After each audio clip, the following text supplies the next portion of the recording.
오늘 우리에게 주시는 하나님의 말씀은 고린도후서 7장 10절 말씀입니다. 고린도후서 7장 10절 말씀. 우리 온세미가 읽어볼까? 우리 다 같이 읽겠습니다. 시작.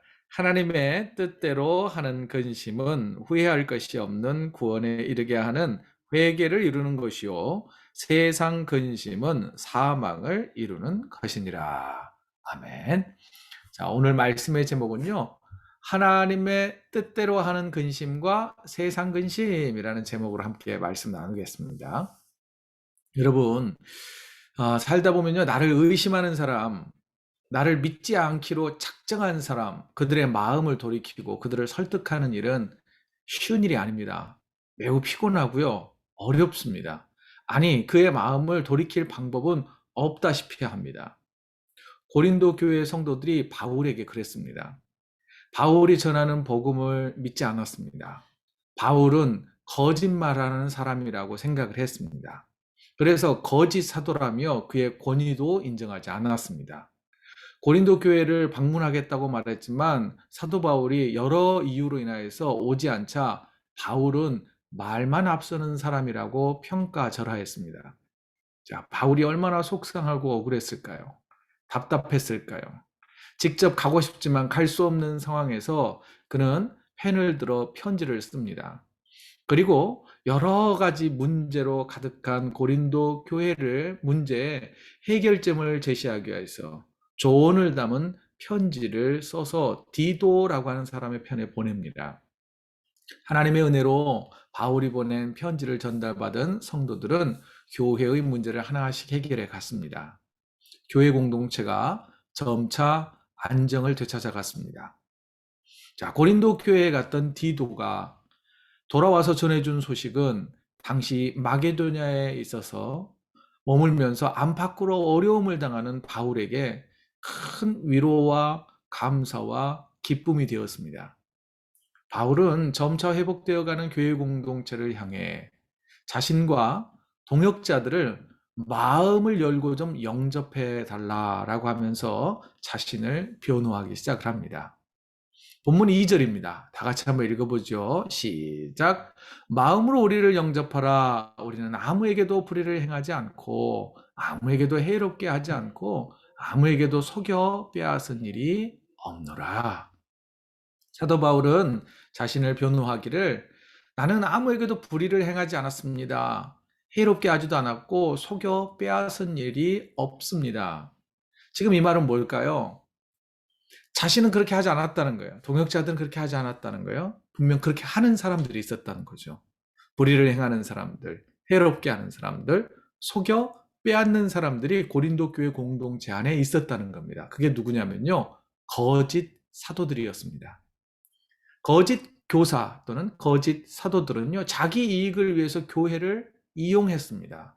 성도들을 속였습니다. 하지만 바울과 그의 동역자들은 그렇지 않았다고 비교하면서 자신이 전한 복음이 진실됨을, 그리고 자신의 사도됨이 가짜가 아니라 정말로 성령의 은혜로 부활하신 주님께서 자신을 사도로 맞아주었다라고 하는 것을 변호하기 시작을 합니다.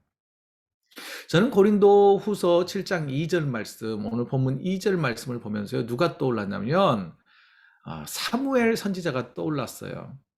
사무엘 선지자가요, 죽음을 앞두고 백성들 앞에 서서 자신의 삶을 회고하는 내용이 사무엘상 12장 3절부터 5절에 나옵니다. 사무엘상 12장 5절에 보면 이렇게 나와 있어요. 나는요, 지금까지 누구의 소를 빼앗은 일도 없고 나귀를 빼앗은 일도 없고 속이지도 않았고 압제하지도 않았고 뇌물을 받고 판결을 굽게 하지 않았습니다. 라고 하면서 자신의 삶을 되돌아봅니다. 바울과 사무엘 선지자가 구차하게 자기를 변호해야만 했던 이유는 무엇일까요? 구약 시대, 사무엘 시대에나 사도 바울이 사역하던 그 시대에나 거짓 교사들, 거짓 선지자들이 있었기 때문입니다. 다시 말해서 참과 거짓이 모해져 있을 때에 진짜를 정했던 바울과 이 사무엘 선지자가 자신이 왜 진짜이고 진실된지를 알려야만 했다는 것이죠. 여러분, 오늘날도 마찬가지입니다. 참과 거짓이 참 모호한 시대에 삽니다. 이럴 때일수록 우리에게 영적인 지혜와 안목이 필요합니다. 여러분, 눈에 보이는 것에 속아서는 안 됩니다. 여러분, 이단들 보세요. 얼마나 기도 많이 합니까? 여러분, 생각보다 이단들이요, 성경을 꿰뚫고 있다는 거 아십니까? 그런데 그들의 겉모습에 속으면요, 큰일 납니다. 여러분, 그거 아세요? 사탄들도, 귀신들도 예수님을 알아보았다는 것이죠. 여러분, 우리에게 이런 올 한 해 동안에 참과 거짓을 구별할 수 있는 그런 영적 지혜가 있기를 원합니다. 이어지는 본문 5절을 볼까요? 바울이 마게도냐에서 디도를 만나기 전 시간으로 거슬러 올라갑니다. 5절부터서는요, 시간이 다시 거꾸로 올라가요. 당시 마게도냐에 사도 바울과 동역자들이 함께 있을 때 내적으로 외적으로 굉장한 어려움에 처해 있었던 것으로 보여집니다. 그런데 디도가 돌아와서 전해준 이 고린도 교회의 이 소식이요, 굉장하게 큰 은혜가 되었어요. 한편 지금 마게도냐에 이를 때는 디도가 돌아오기 전의 일입니다. 그런데 그가 근심이 가득했다고 이야기가 되고 있죠. 5절에 보면 그가 왜 근심했냐면요, 먼저 자신이 전하고 싶은 내용을 편집을 해서 디도라고 하는 동역자의 손에 들려서 고린도로 보냈단 말이에요. 그런데 당시 고린도 교회 성도들 가운데는 바울을 대적하는 사람들이 있었습니다. 그러다 보니 바울의 편지를 들고 간 디도의 안전이 걱정되었습니다. 행여나 못된 짓 당하지는 않을까. 또 하나는 고린도 교회 성도들이 자신의 권면을 제대로 잘 받아들일 것인가, 그렇지 않을 것인가. 그거에 대한 근심과 걱정이 있었다는 것입니다. 먼저는 디도에 대한 걱정, 두 번째는 고린도 교회 성도들이 어떤 반응을 일으킬 것인가에 대한 근심과 걱정이 있었습니다. 자, 왜 그러냐면요, 고린도후서 2장 4절을 보세요. 고린도후서 2장 4절을 보면 그가 편지를 보낼 때, 고린도전서를 쓸 때 그의 마음이 고스란히 묻어납니다. 내가 마음에 큰 눌림과 걱정이 있었다라는 거예요. 한마디로 마음의 부담이 엄청나게 많았다는 거예요. 또 갈등하고 어그러져 버린 교회 공동체를 보면서 눈물이 앞을 가렸어요. 그리고 과연 내가 쓴 이 편지글을 과연 받아들일 것인가, 수용할 것인가, 그렇지 않을 것인가에 대한 것 때문에 근심이 가득했단 말이에요. 그래서요, 걱정과 눈물로 편지를 써서 보냈어요. 그런데 다행히 어떻게 됐나요? 디도로부터 들려진 소식은, 고린도 교회의 상황은 근심과 눈물은 위로와 기쁨으로 변했습니다. 왜요? 성도들이 바울의 편지를 읽고 회개했기 때문입니다. 바울에 대한 오해도 상당 부분 해소가 되었기 때문에 그가 기뻐한 것입니다. 사실 또한 바울의 근심은 어떤 거였느냐면요, 바울이 첫 번째 보낸 고린도전서를 보면 굉장히 강한 어조로 편지를 썼어요. 그렇기 때문에 그거와 관련되어 있는 성도들이 행여나 자신이 지적하는 그 내용을 듣고 마음이 상하지는 않을까, 또는 실족하거나 실망하거나 좌절하지는 않을까. 그로 인하여서 교회 공동체 안에 관계가 깨어지고 사도 바울인 자신과 성도들 간의 관계가 깨어지지는 않을까, 그것이 염려가 되었던 것입니다. 그런데 하나님께서 그 근심과 염려를 선하게 이끌어 주셨기 때문에 그는 더없이 기쁘고 감사했고 위로가 되었다라고 말해주고 있지요. 그러면서 그가 말하기를, 본문 10절입니다. 다 같이 한번 읽어보지요. 시작. 하나님의 뜻대로 하는 근심은 후회할 것이 없는 구원에 이르게 하는 회개를 이루는 것이요, 세상 근심은 사망을 이루는 것이니라. 자, 제가 이 10절을 읽으면서 사도 바울의 아마 자기 고백인 것 같아요. 내가 믿음으로 하나님의 능력을 믿고 편지를 보냈음에도 불구하고 내가 세상 근심으로 내가 너무 많이 걱정 근심했구나. 내가 그럴 것이 아니었는데 하나님을 온전히 믿었어야 했는데 라고 하는 자신의 반성이 좀 섞여 있지 않나 싶습니다. 또한 10절 말씀은요. 근심과 걱정과 염려로 가득한 저 자신을 깨우치는 말씀으로 다가왔습니다. 세상 염려와 근심을 내려놓고 하나님의 뜻을 구하는 근심을 할 때가 바로 지금이라는 것이죠. 예수님도요, 이 보물을 하늘에 쌓아야지 땅에 쌓아두지 말라라고 하는 가르침을 말씀하시면서 마태복음 6장 27절에서 33절에 이렇게 말씀하셨습니다. 슬라이드가 없어요. 여러분들 성경 보세요. 마태복음 6장 27절부터 33절의 내용을 제가 쭉 리뷰를 한번 해드릴게요. 너희 중에 누가 염려함으로 그 키를 한 자라도 더할 수 있겠느냐? 여러분, 염려한다고 우리의 키가 더 자랄까요? 저희 어머니께서 저 어렸을 때 늘 그 이야기를 많이 했어요. 제가 키가 작기 때문에 야, 네 염려한다고 네 키가 더 커질 것 같냐? 이런 말씀을 많이 하셨단 말이에요. 그러면서 예수님께서는 세상 염려를 너무 하지 말라는 거예요. 그러면서 중간에는 무얼 마실까, 무얼 먹을까, 막 이렇게 이런 거 걱정하지 말라는 거예요. 그러면서 근심 걱정, 먹고 사는 것에 대해서 근심 걱정하는 성도들에게, 바로 저에게 32절 말씀은 큰 위로가 돼요. 너희 하늘 아버지께서 이 모든 것이 너희에게 있어야 할 줄을 다 안다. 다 알고 있다.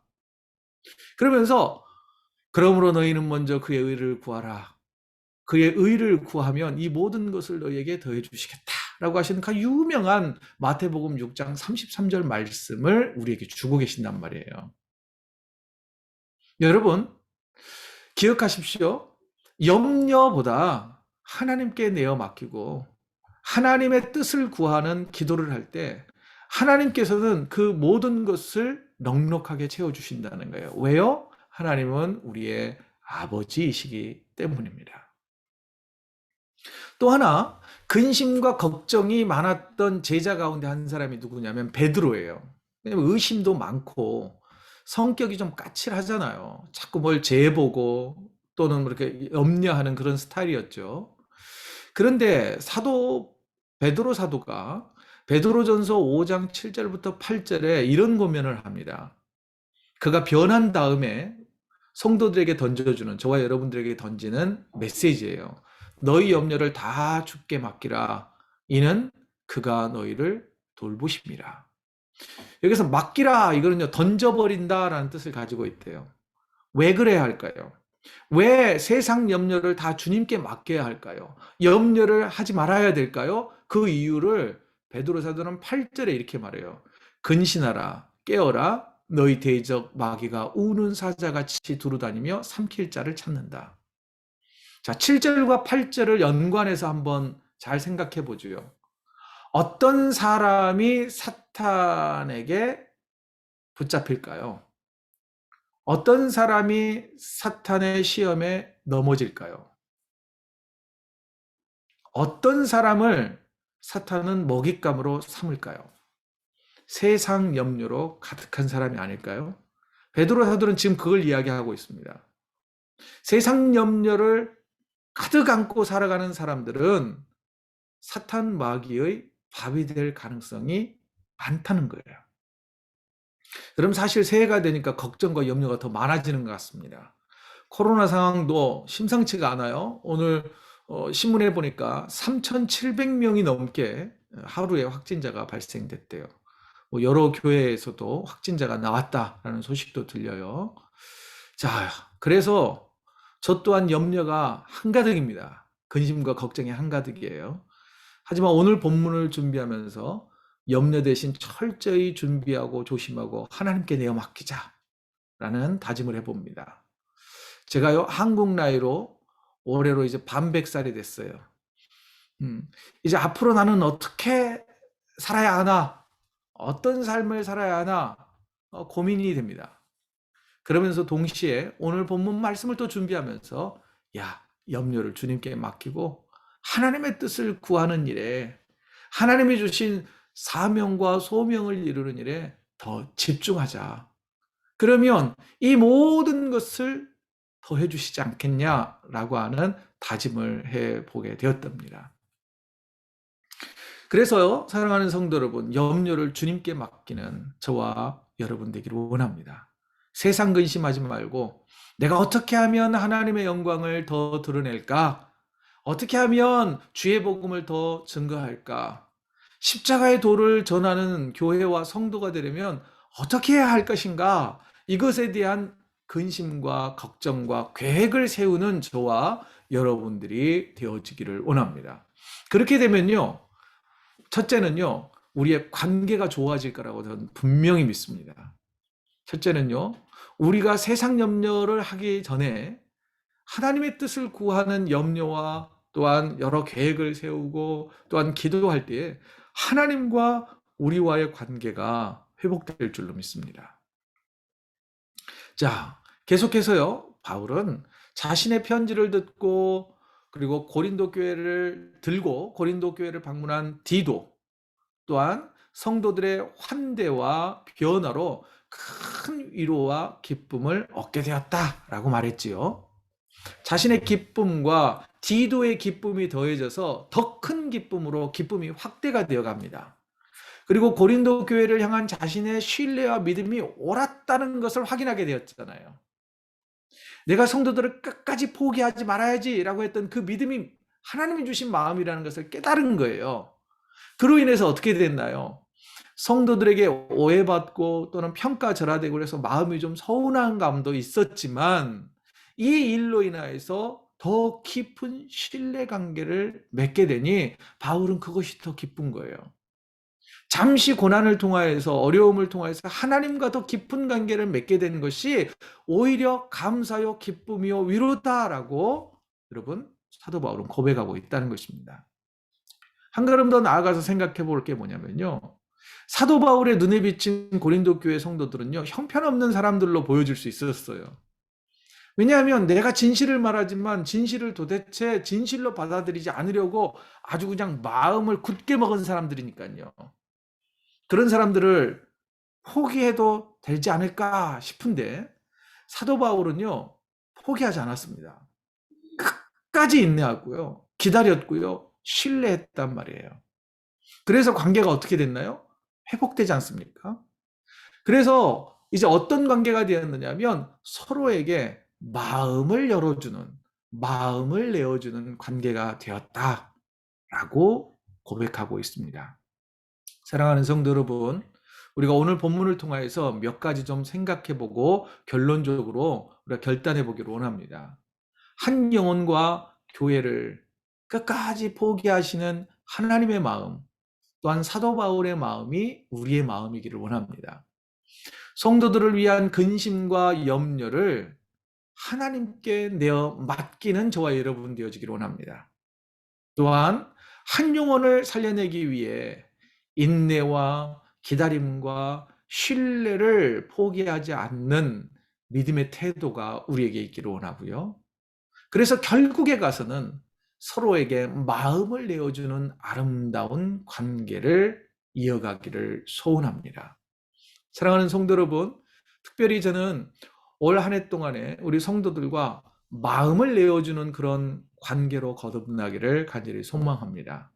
그저 거리감이 있는 목사와 성도가 아니라 주일에 한 번 만나고 관계가 끊어져 있는 그런 관계가 아니라 계속해서 영적으로 커넥션 되어 있는 하나님 안에서 형제와 자매가 되어서 마음을 내어주는 그런 아름다운 관계, 그런 관계를 꿈꾸면서 어떻게 하면 그런 관계를 맺어갈 수 있을까?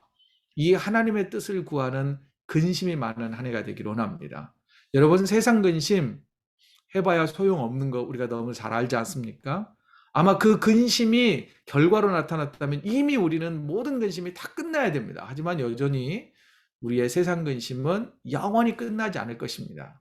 세상 근심보다 하나님의 뜻을 구하는 근심이라기보다는 기대와 소망과 기도로 채워가는 복된 한 해가 되기를 주의 이름으로 축복합니다. 기도하겠습니다.